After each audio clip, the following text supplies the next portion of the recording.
Malapit nang maubos tong favorite ko nga na peanut butter na orange nga yung takip. Kaya samahan nyo nga ako ngayong araw kasi gagawa nga tayo ng maraming peanut butter dito sa aking dream kitchen. At ipamimigay ko nga ito.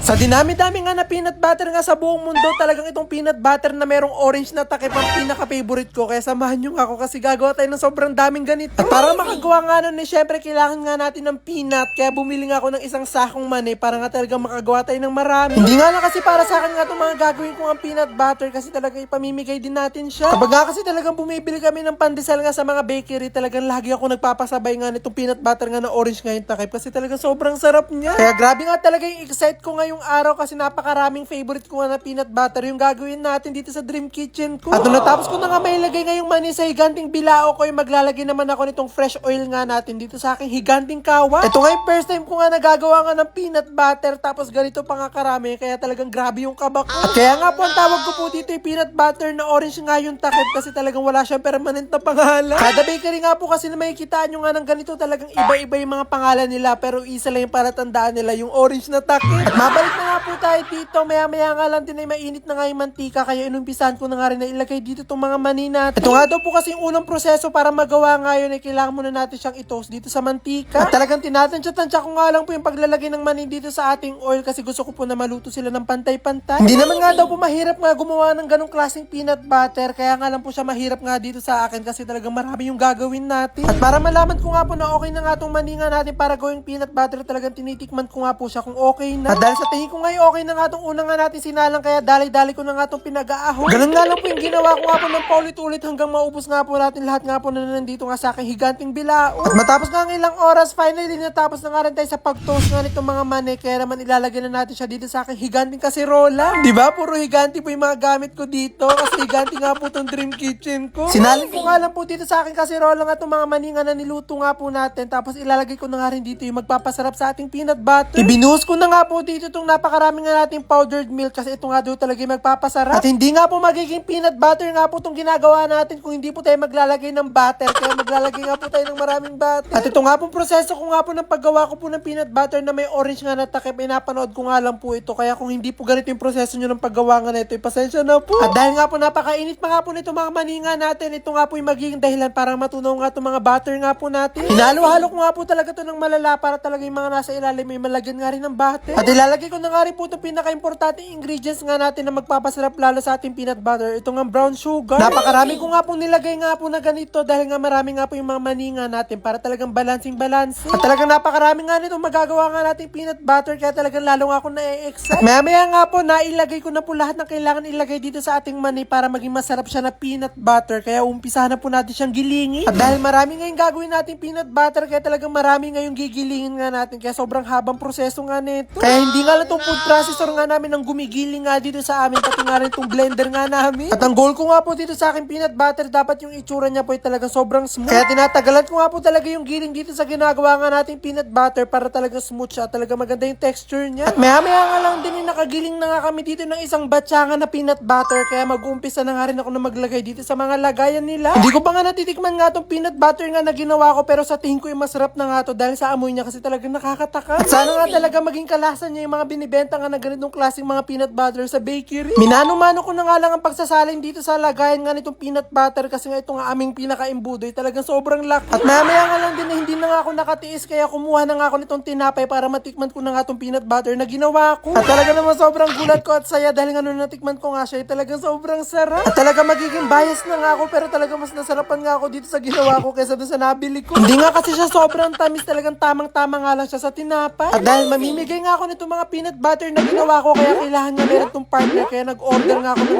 napakaraming mga tinapay. Sobrang dami nga kasi natin peanut butter na nagawa kaya kailangan marami nga rin yung mga tinapay. At dahil ready na nga ang lahat pati nga itong mga peanut butter nga natin kaya dali-dali na nga kaming umalis para may pamahagi nga itong mga ito. At sana nga talaga masarapan sila dito sa peanut butter nga na ginawa ko kasi talagang sobrang ako nasarapan. Amazing!